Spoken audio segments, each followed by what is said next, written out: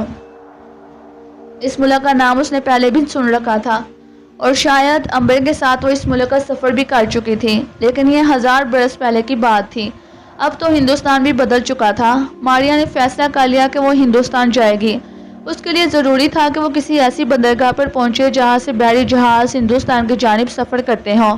دن چڑھ آیا، ہر طرف روشنی پھیل گئی۔ ماریا جھونپڑے سے باہر نکلی اور سڑک کنارے کھڑی ہو گئی۔